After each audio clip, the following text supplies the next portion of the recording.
All right, guys, welcome back to the channel. Excited for today's video. Really want to touch upon three topics. The first is to showcase how I made $500 in dividends in just 2 days and how that relates to compound interest. The second one is a profile recently that was done on Leon Cooperman, someone who I greatly admire, and is actually a neighbor. He lives just down the street from me here in Boca Raton. Um, and there's one particular line that drew some attention and is kind of an interesting line. I want to talk about that.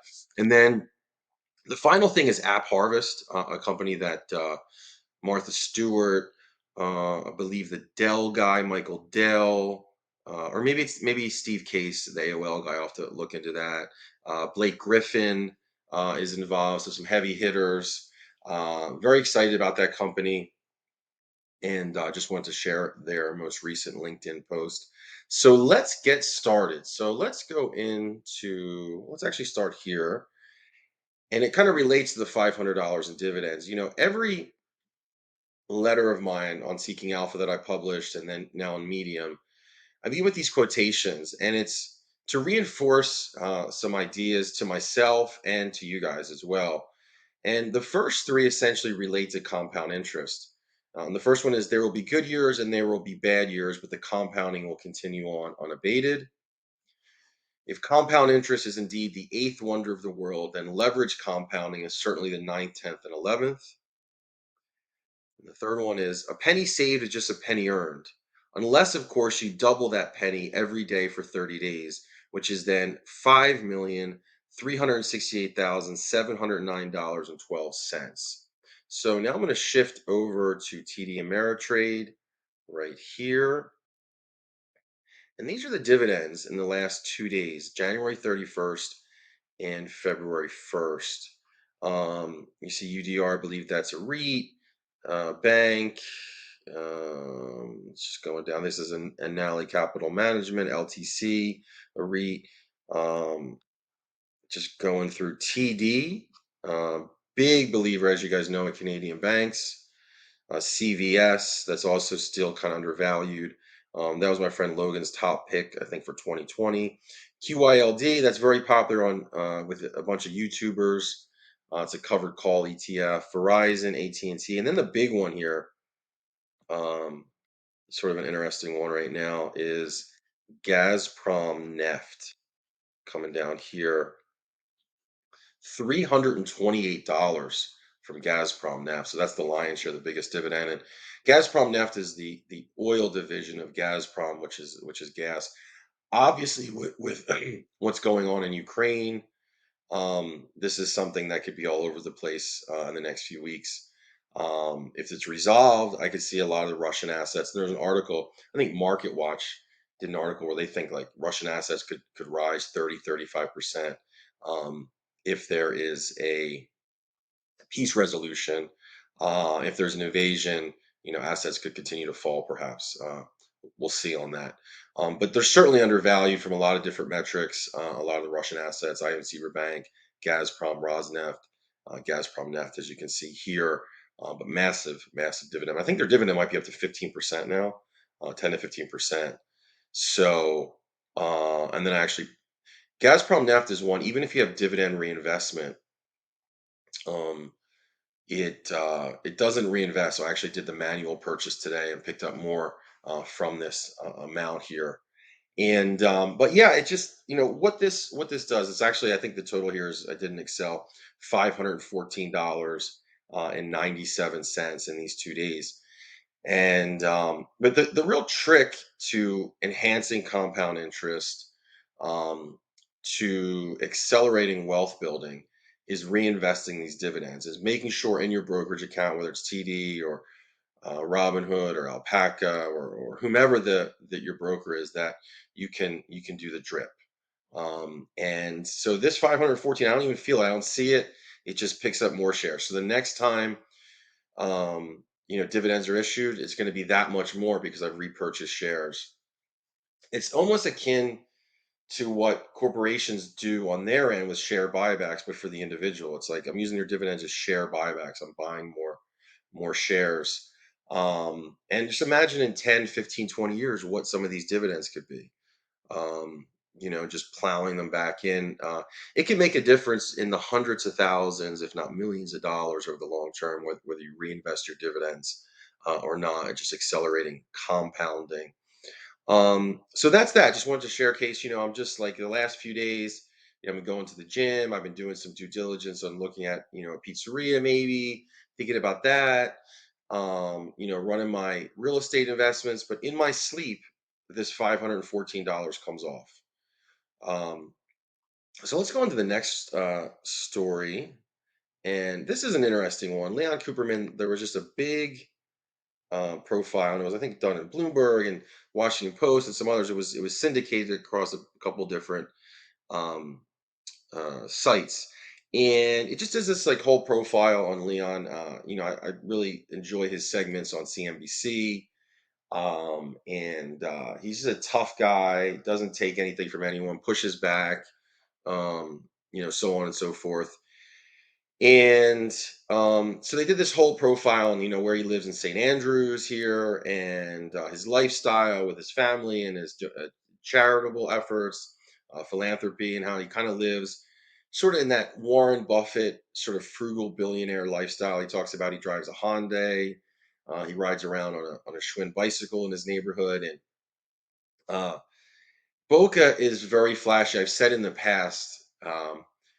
The dream of everyone in Boca, and of course not everyone, right? But is to own a white Rolls Royce. And I think Leon, this one passage here, I'll just read it. Um, Cooperman walked past an old designer home that was being torn down and rebuilt into a new designer home. He continued up the road toward the clay tennis courts, the spa, and the terrace clubhouse. A resident drove by in a new Bentley, and Cooperman waved and then watched the $200,000 car drive on. You get a lot of people who show off their wealth, he said, but I could buy and sell that guy 100 times. So that's just like a funny little anecdote from the article. The whole article is worth reading, so I recommend that you do. But when I first heard that, it made me. There was a Greek philosopher who said something to the effect of, "How proud is Plato about his absence of pride?" So let me say it again. How proud is Plato about his absence of pride? And so it's kind of funny, like in one sentence, you're criticizing someone for the flash, the Boca flash, if you will, right? The white Rolls Royce, the purple Bentley. But in the next sentence, you're saying, well, I can buy and sell that guy 100 times. I'm much richer than him.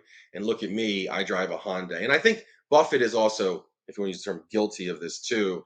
It's sort of like the frugal billionaire who gets attention for being frugal. It's like, look at how frugal I am, as if there's some kind of nobility in frugality. Jack Bogle at Vanguard, also had that. He's passed on.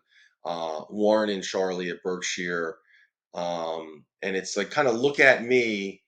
I'm a multi-billionaire, but I'm just like, eating in the same restaurants. I'm having with Warren having a $3 breakfast at McDonald's. I'm not eating at Michelin-starred restaurants. I'm not gallivanting around in a private plane and a $200,000 Bentley and a $200,000 watch, so on and so forth. But it's interesting. It's just like kind of a funny aside. And like I said, I side generally with Leon Cooperman and Buffett in the pursuit of frugality versus flash, which you see in places like New York, Los Angeles, Las Vegas, and South Florida. I would say those particular places, more so than anywhere else, you're going to have a lot of flashiness. The Hollywood element in Los Angeles, the Wall Street element in New York, the sort of Vegas casinos there, and then just South Florida attracts a lot of people that like to kind of show off their wealth. And yeah, I mean, look, I go to a gym. In fact, when I finish this video, I'm going to be going to the gym, and I drive like it's kind of like Leon. He drives a Honda. I drive an old, not an old, a Ford Echo Sport. a multimillionaire. I pull up, I see Maseratis, I see McLarens, I see Rolls, Bentleys. But for me, it's not necessarily to say I could buy and sell that guy 100 times. And maybe I could on some of these people. Maybe some of them, are very, very wealthy. But what interests me is I always say that I like to peel back the onion.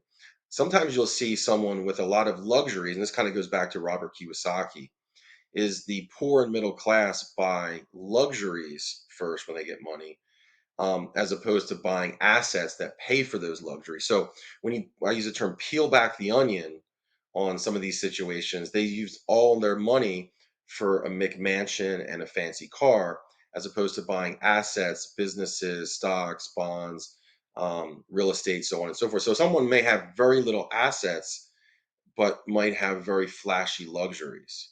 And so that's just an interesting distinction. But yeah, like I said, I really admire Leon, enjoy his segments on CNBC and Bloomberg, and his pushback on a lot of people in culture. And so I hope he continues to do that. And again, this was a little funny passage there. So the last thing that I wanted to talk about is a company. And notice I'm going to say a company, not a stock. The stock is gone when I was, like in the sixes, sevens, it was recently in this big market sell off. It's gone down. I think it was 306 before I started filming this video. So I don't know if anything is crazy going on right now in markets, but that's what it was when I started the video. And it's their LinkedIn here, AppHarvest, and it says we are on track. Scroll down here and go up a little bit.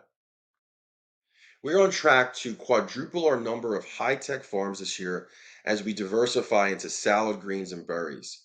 Berea, that's Berea, Kentucky, where they're based, salad greens, and Richmond, I guess maybe that's Richmond, Virginia, tomatoes are both 65% complete, and Somerset berries is more than 50% complete. All three new farms are expected to be operational by the end of 2022. I also saw a recent post that their produce is now showing up in Walmart, Kroger. They're really starting to kind of gear up and refine their processes. So for those of you who don't know, App Harvest is one of the companies that I'm most excited about. I would say Composer for fintech and investing, and then App Harvest for ag tech. Those are the two companies right now I'm most excited about. Composer's not a public company yet. I don't know if they will go public. I'm not sure on that, how that will play out.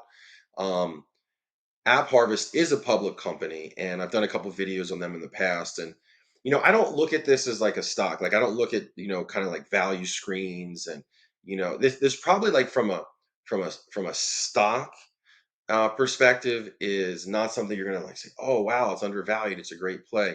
I just, I've studied, done some research on farming and agriculture. It's one of my passions. And I just think with, the rise in population going into 2040, 2050, 2060, the decline in one, those that are actually interested in farming, and two, the amount of land that's going to be suitable for such, and the fact that this can do, I mean, we could pull it up, I don't know, 10 times, 100 times what a normal acre can do. So you're going to have tremendous demand for food, okay, and decreased supply. That's someone that's a capitalist, someone that's studies economics, is exactly what you want to do well financially. And so I think that companies like this, and there's a couple others as well, but this is one that caught my eye, on it. And so I think, like I said, it's trading at $3 now. So I own, I think maybe 5,000, 10,000. I'd have to look, but I've taken a fairly significant position, and that I was buying the sixes and sevens, going to three. I could see maybe that goes to $1. Maybe it goes from three to back to seven. I'm not so concerned about the short term stock fluctuations, ticker symbol fluctuation. But you can see they're expanding and growing. And I think companies like this, and this kind of contradicts the idea of a value investor, right? But companies like this can change the world. This can be like maybe a Tesla, an Amazon of the ag space. Lots of volatility, moving ahead on the stock element of it. But just think of this. I mean, how much did Amazon fall or eBay fall in the tech wreck of the late 90s, early 2000s, right? But those who were buying those companies or held those companies even throughout have done exceedingly well. Now, if you held pets.com, you didn't, right? And there's no one that has a crystal ball that's going to say that this is going to AppHarvest is going to be the Facebook, um, Amazon, as opposed to the pets.com, um, MySpace, right? But it's just, again, something I'm very excited about, and so we'll see how that goes. And this is wonderful news that they're expanding their operations. They're getting the distribution in Walmart, Kroger, other grocery stores. Maybe they're in Costco. Who knows? We'll look into that. But yeah, so that's kind of the third thing I wanted to discuss. And the last thing here is I'll just kind of I did my monthly letter.